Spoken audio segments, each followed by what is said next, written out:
really important step, so thank you for doing it. I just wanted to find out if Portsmouth Climate Action Board had been involved in this, and also on section 3.4 with reference to the sort of future further work, I just wondered, will ultimately this be included in the Portsmouth City Council's carbon budget and auditing process and sort of included within that? Thank you. So in terms of the Climate Action Board, not involved directly in this piece of work, because obviously this is very much focused around kind of almost those, I suppose, land holding institutions, so that was probably more the focus we were taking. But we've certainly reported back to them this work as well yeah, we had a follow-up meeting, didn't we, with the board, and reported it back to them in that sense. And it's probably worth also saying that Professor Steve Fletcher attended on behalf of the university, but is also the chair of the board, so there's a link in that way as well. So, yeah, but of course, you know, very happy to, if they wanted to sort of be involved in the work as it comes out, and if there are particular parcels of work that feel relevant, then that's obviously a link that we're in a position to make, really, with that working that we have with them. So I think that's really positive. In terms of the future work and whether it will be reflected in the audit, what you'll see is those initiatives really will feed into the overall impact for the city.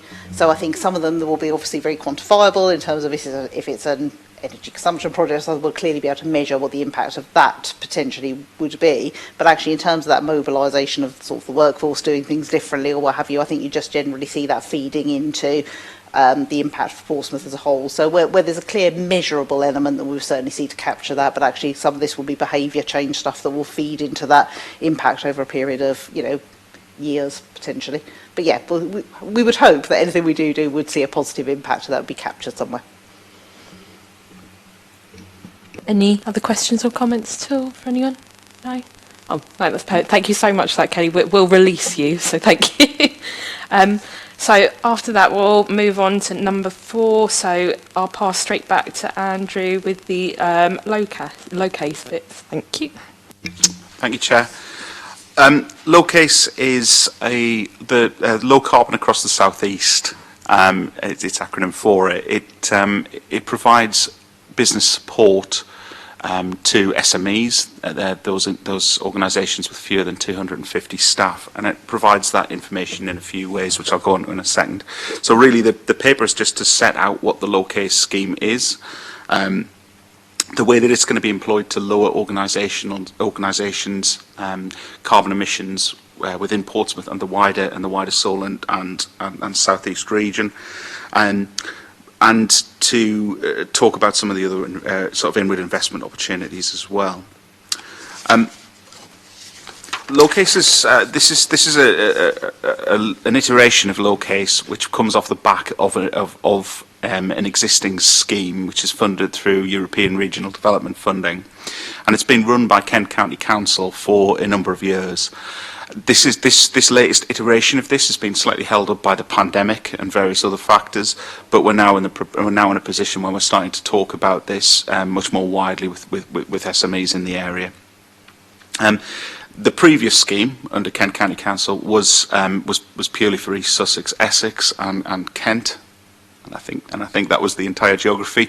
This one's been widened out to incorporate some other areas as well as West Sussex and the Solent Hampshire region. The project is, as I say, is commenced in essence. It's just been a soft launch to start those things in, but we will push it harder moving forward. It's going to run until spring 23, and in that time it offers SMEs either outright capital funding for projects which can introduce measures into those organisations to reduce their carbon emissions. So those things can include improvements to the buildings and premises that the organisation uses. It can also actually include things like plug-in loads, and so a lot of examples that we've seen in the previous iterations of low case have been things like refrigeration and tooling and machinery and the sort of things that aren't necessarily always picked up by one of these schemes, where it tends to be the kind of bricks and sticks and building services that very often are the things that are picked up. Those measures can be funded up to 40% of the capital value, so it's a good good-sized discount from measures designed for energy efficiency, carbon efficiency. Sorry, I should get out of saying energy efficiency, because it's all carbon things that can improve things like active transport and some things that don't have a direct energy efficiency saving to them as well. It also offers a range of non-financial support as well, and I think that's, for me, is as important as what it's doing from a kind of capital intervention point of view. So it includes one-to-one business development support for businesses that are SMEs, I should say, that are working already in a low carbon space to try and improve their business models, to try and improve their business approaches. But it also gives some grant funding for some of the things that might create a barrier to entry for some of those organisations. So, I mean, just thinking about the work that we do in the energy services team, in the domestic team in particular, there are times where, for instance, companies need to accede to a Trustmark or PAS 2035 or MCS, and it's here that these things can there can be help given to those businesses to do that. This phase of Low Case has a budget of just under £31 million. It's aiming to support over 2,000 SMEs, and it will cut carbon emissions per annum by 11,000 tonnes. I don't think there's too much more to say. I suppose the SMEs are able to register. They get free audits as part of this work, so free energy audits undertaken. Whether or not they actually take that audit to the full sort of fruition in terms of doing the intervention that the audits pick up or not is for them, and whether or not there's capital money available.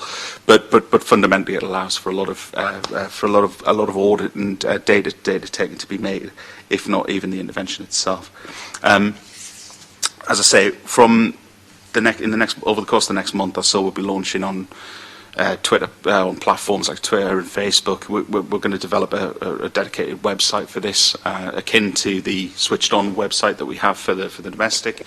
And really, it's just a way of trying to help those small and medium enterprises in the city, where there's been a kind of not a lot of support really historically for these things, and I suppose with the exception of the Emphasise M3 stuff that's going on at the moment, this is the next phase to try and improve those businesses. Thank you for that, Andrew. When you brought this to me to talk about, I thought it was really interesting, because I didn't realise that we had 8,000 plus small businesses in the area, of Portsmouth. So, it does represent a significant amount of businesses across the city, and a lot of them are small, local, independent businesses as well, which is what we really want to be supporting. What I was just going to say was that I've already spoken to quite a few traders across the whole city, so I won't name them, but some up in Cosham, Elm Grove, Milton Market, Albert Road sort of way. They're really interested, so they will want to look to see what they can do. Obviously, we're about to do the soft launch over the next month. Where would you get them to have a look, to go and see where do they need to go to online to have a look? Our website isn't ready yet. Is the first thing to say, but there is the sort of parent website, if you like, the Low Case website, where they can take these things on, and we'll circulate that, and we're going to start promoting. In fact, we've started the promotion on social media, but through the Switched On website, which is perhaps not quite the right audience at the moment. So we're going to promote that further. The other thing that we're doing, and the reason that we know, for instance, that there are 8,000 SMEs in the city, which is a surprisingly large number, is because we've been working with the economic development team within Portsmouth, with Mark Pembleton's team and various others, to identify the best routes into those organisations. So I know that Low Case we've been along promoting Low Case at the business briefings that the City Council holds, and certainly if there's any groups of traders like discrete sort of pockets of traders like Albert Road or wherever else, then we can certainly reach out to them and promote it directly, and be more proactive in terms of the promotion and push the promotion of it. Thank you. I don't know, Scott, if you've got any questions? I didn't, but I actually do. I just looked at, I've been scanning through the report, and I think it's mainly 4.7, Andrew, that I was interested in, which is talking about grant funding available for carbon reduction opportunities. And on transport efficiency, it says about ultra-low emission vehicles and sustainable travel planning and fleet management software. And I'm purely speaking with my licensing committee hat on now. Various drivers already access funding through the DFT, I'm sure that you're already aware of. But would this be additional funding for them to access vehicles, as technically they are small, medium enterprises, especially those operators that have more than one vehicle on the road? So I don't know whether they would be eligible, or if you could just clarify if they would be. That's a very good question, and they would be, so long as I suppose that they haven't had grant funding from elsewhere, which I think we're probably talking about, because often there's often DFT funding. I don't think there can be a duplication of funding here for reasons of state aid and those sorts of things. I suppose what I would say is that if say the vehicle itself has been paid for from a particular grant, then there will be grant funding available, I believe, for things like EV charging infrastructure and things like that, so that there are improvements that can be made to the infrastructure for EV charging, for instance, that might go alongside a taxi that's got that's an EV vehicle. Yeah, I think that's actually quite a good point to make. So, because obviously where these vehicles are, we're trying to obviously encourage more electric vehicles, more hybrid vehicles, which is difficult, I think, because a lot of drivers are set in their ways, and a lot we have to make sure that we get the EV chargers in the right place. But I think that is the point where I would like you, if you could, just send me something, like in a briefing note, and I think obviously send it to the rest of the committee, but I would just be interested to see where the eligibility lies and whether we can actually help some of our small, medium enterprises and our taxi drivers. No, absolutely. We'll do, Councillor Peter Harris. We'll send that across, and we'll also perhaps point out some of the other things that could be improved as well around some of the, they tend to have premises which could have, interventions like new lighting and even fabric efficiency interventions and those sorts of things, so we'll do. Thanks for that, Scott. That was interesting. Thank you. Charlotte, I don't know if you've got any points at all. Thank you, Chair. This sounds like a really brilliant opportunity, and thank you for working on it. I think it would be great, if possible, when it does launch, if you could make sure an email goes to full council, because I'm just thinking of Southsea. There's so many independent small businesses that would benefit from this, and a lot of them are very sort of environmentally focused and would really be up for something like this. I just wondered if you had a rough timeline of when you expect the funds to be disseminated. Thanks.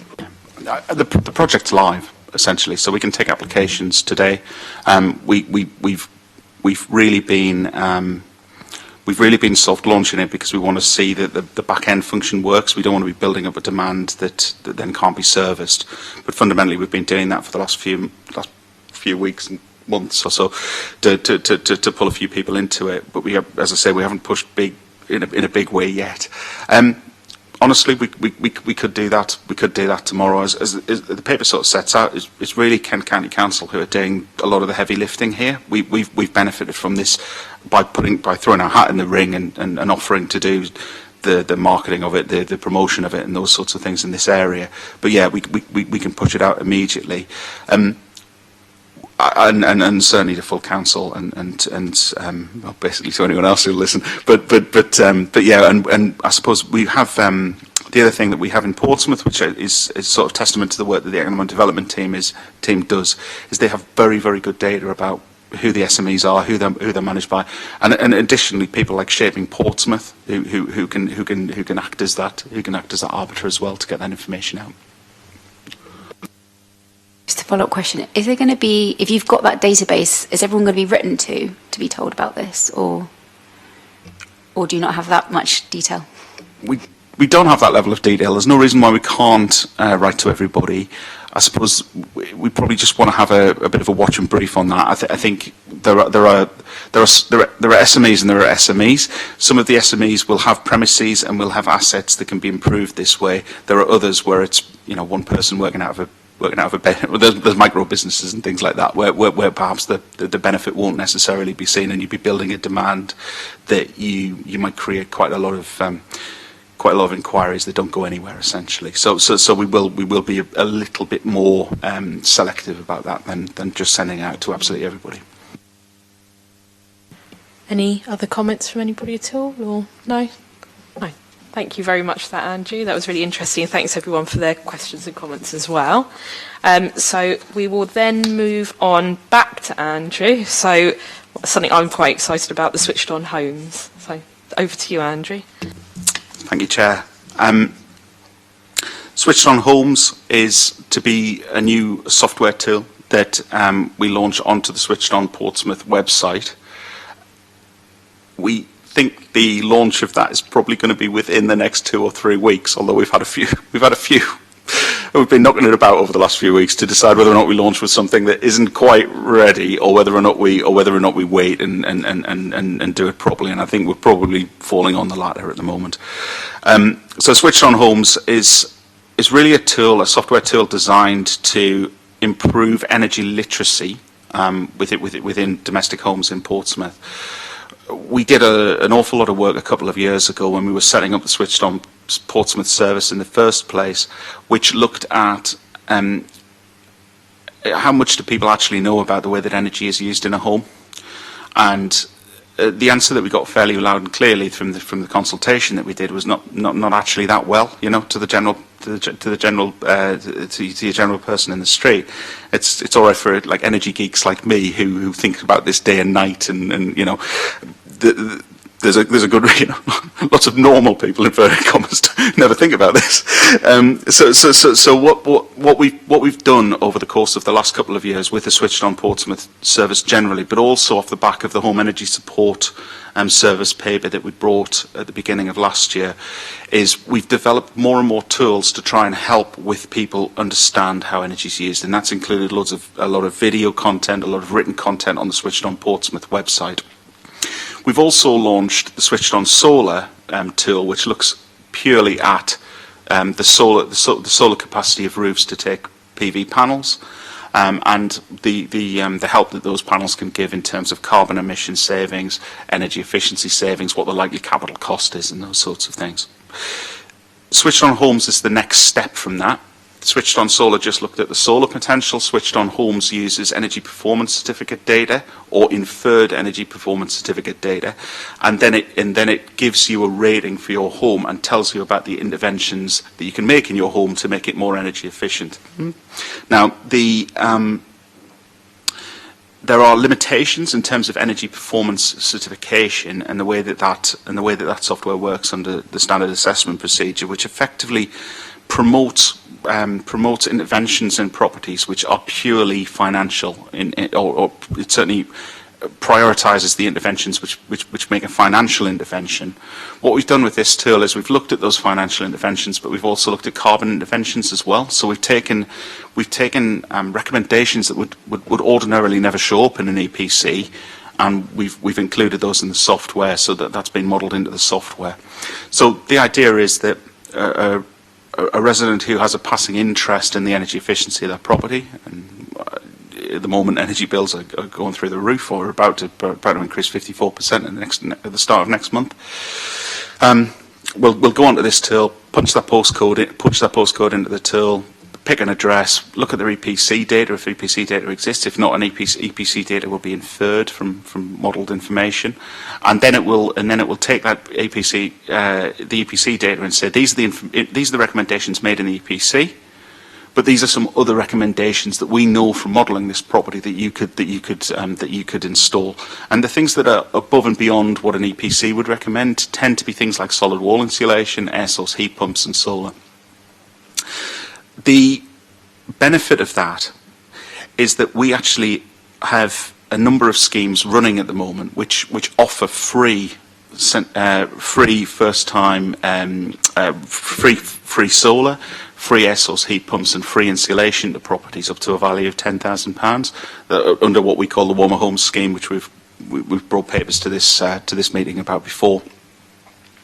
We've actually just beefed up the amount of funding in there, so we now have around about over £30 million to take forward up to March 23 for such interventions.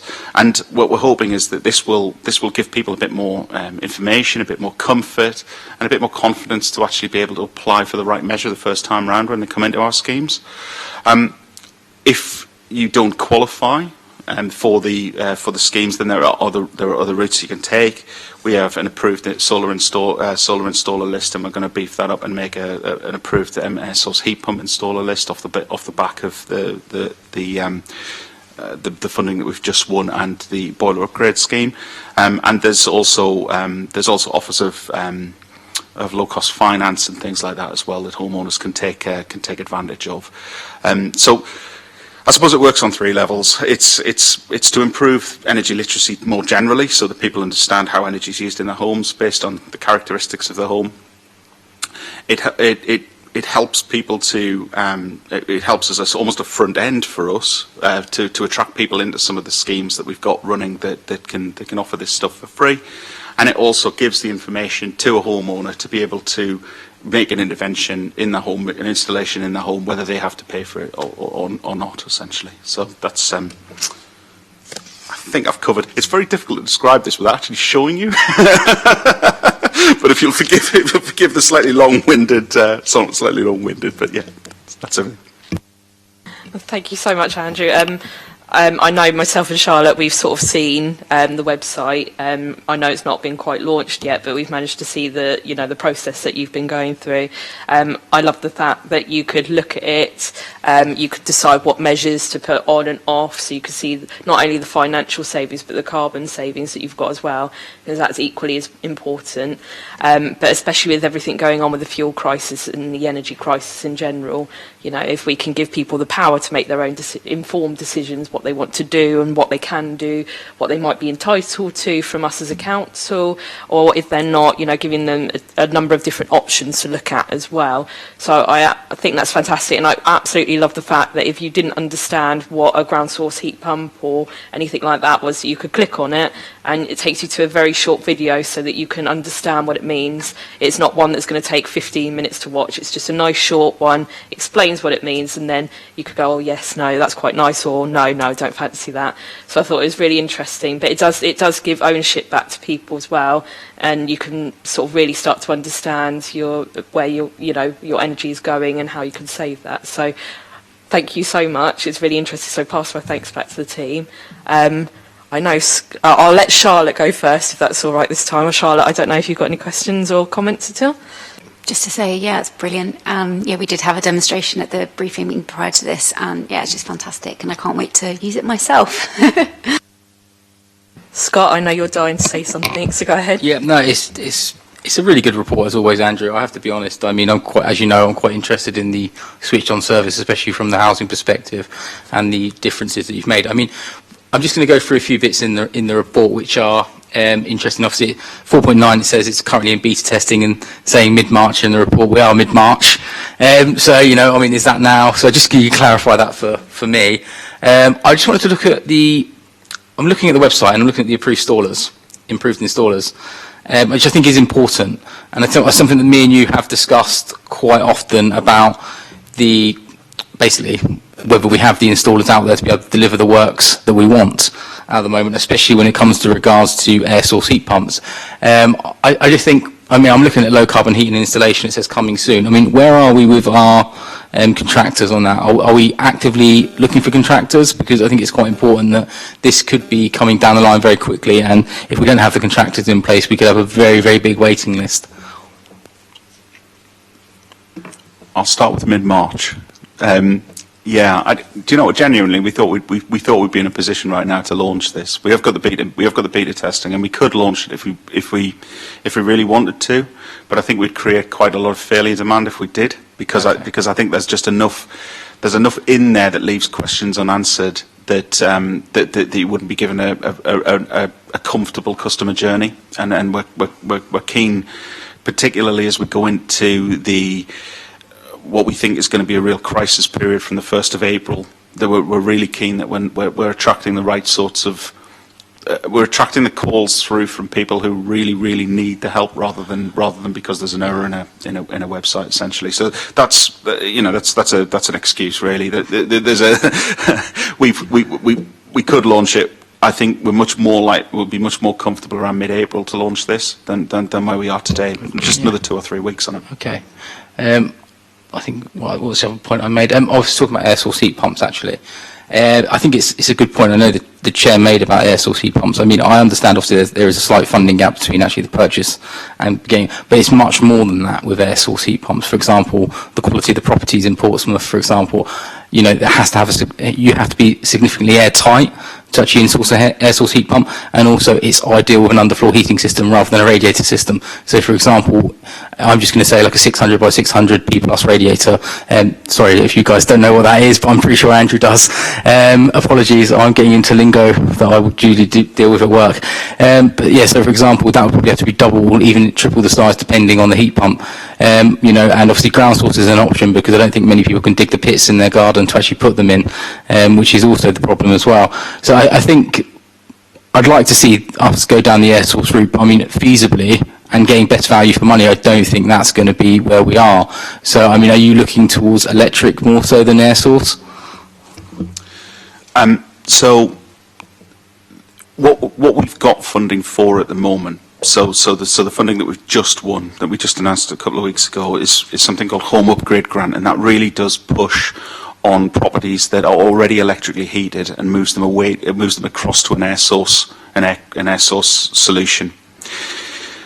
We haven't restricted ourselves in terms of air source. We've also allowed things like high retention storage heaters and those sorts of things as well. And we've done that, left the high retention storage heaters in for exactly those circumstances that you recommend. So those areas where you haven't got the level of insulation and air tightness in a property, but also it's there, to be honest, as a bit of a safety net, because we think we might struggle to actually install enough air source heat pumps to satisfy the entire funding. And the reason for that is that there aren't enough air source heat pump installers and people with that technical knowledge and air source installers themselves within Portsmouth and the surrounding area. Now, we are at the moment doing a piece of work with installers under that HUG and LAD funding. This is the grant funding that forms part of the Warmer Homes project. And what we're trying to do is to move a lot of SMEs that are gas engineers, fundamentally, gas heating engineers, across to air source. And the way that we're doing that is by working with the delivery partners, Agility Eco, where they are, well, they're doing there's two things. The first thing is that they're trying to improve, they're trying to take people through the process of a seeding to Trustmark and MCS, which is really important. And it actually refers back to the paper that we just talked about, that there's some funding within the low case for these kind of things to remove that barrier of entry for small businesses. Otherwise, they'll never move away from what they do, i.e. they're gas heating engineers, and they will remain so. The second thing is that we're allowing them to install air source and training them or helping them to install air sources, but then using a sort of grandfathering of the MCS, so that an MCS approved installer, auditor, designer oversees what they are doing, what that gas engineer is doing, and then because it becomes there's a vicious circle where somebody who purely does gas installations, they never do an air source installation, and they can't get over the line to do an air source installation until they've done a number of air source installations. They'll never get the MCS funding, and we're aware of that vicious circle. So what we've done is we've taken the MCS on a kind of parent level from a third party, and we're using that to try and move some gas engineers in this supply chain in this local area into that space.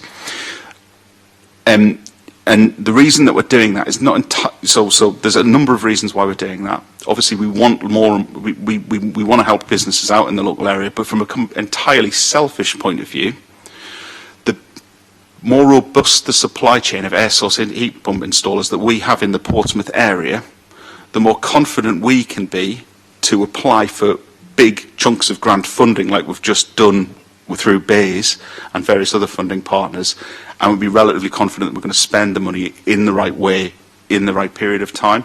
So it works, basically it works for everybody. You can call it social value if you will, but fundamentally it helps our supply chain, and it helps us have a level of confidence when we're bidding for this stuff, that we've got air source heat pump installers on our books that we know and trust, and that we can use, and that we can get over the line with.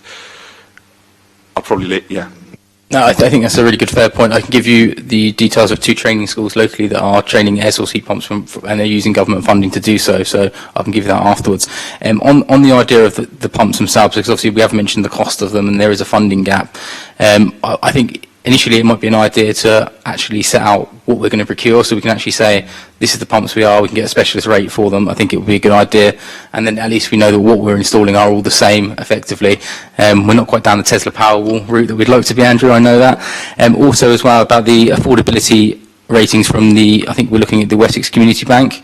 I think that's quite sensible in terms of using them as a partner, especially from I've just had a quick look at what their ratings are. They're much cheaper than the high street. So I think pushing people in that direction is quite sensible. But as I said again, I think I'll hand it over to you later about the 2 training schools, because I think they would come in handy for this as well. But that's just my concern when it comes to air source, that there is a funding gap, obviously, that we need to try and fill. If I may, I think the air source heat pump funding gap is twofold. That there is a capex issue with air source, i.e. that it's much more expensive to put air source into a property than a conventional boiler system. It's double roughly, but in a first-time central heating system versus air source, and it can be much more expensive where it would otherwise be a like-for-like combi swap or something like that, and you've got to go, as Councillor Peter Harris says, to larger space emitters. So that's one of the reasons why this tool looks at two metrics. It looks at both the cost metric, as a lot of people will be interested in how they can get to a cheap bill quickly, but it also looks at a carbon metric as well. And the reason that it does that is because a unit price of electricity is roughly 4 or 5 times more than a unit price of gas. So there is no doubt for most homes that the best solution for that home to be on from a fuel poverty point of view is a conventional boiler burning gas. However, we recognise that not everybody who's going to come into the Switched On Homes tool is going to be purely motivated by financial savings. There will be people who are motivated by carbon, and the tool actually allows you to toggle across between what the best interventions are from a cost point of view or an OPEX point of view across to a carbon point of view, and it also ranks them on the capital cost as well. So yeah, there's a couple of different things there. That operational cost of air source is one of the problems that's held us back from really deploying air source in a big way under the local authority delivery scheme under Warmer Homes, because what you've got to do is improve the EPC in order to make the intervention, and very often you can't actually make this intervention to improve the EPC because, as I said earlier on in the introduction, EPCs look at cost, so there is no cost. There's no cost benefit of doing air source. It really is down to carbon, unless you've got a situation very often where somebody's in a property where they're just using straightforward electricity, panel heaters, night storage, something like that, or a very, very, gas room heaters or something very inefficient like that. And the Wessex Community Bank piece, we actually put that in place about a year ago because we recognised that there was, at one end of a spectrum, you've got people who have household income of lower than £30,000 are applicable for the Warmer Homes scheme. That's one end of the spectrum. Then at the other end of the spectrum, you've got somebody who's got £6,000 to spend on solar panels on top of their property in their back pocket. And there's a very, very big number of people in the middle of there that don't have that. So we were keen to try and offer some sort of financial mechanism by which people could do that. Thank you for that, Scott. Charlotte, I don't know if you've got any other comments, or Scott, even if you've got anything else you want to say. No? No. Well, thank you very much for that report. Obviously, we're really excited to see it coming forward. So that ends the meeting, but just before we finish, I just wanted to say thank you not only to the officers who've been at the meetings throughout the year and supported me in this new role, but also to Charlotte. You've been fantastic, and if you could pass on to Rob as well, really good opposition spokespeople. I think we've had a really good relationship in here, very open. So thank you very much to everyone who's been really helpful throughout the year, and obviously we're breaking for Purda, and hopefully I'll see you back in this chair in a few months' time. So thank you, everyone.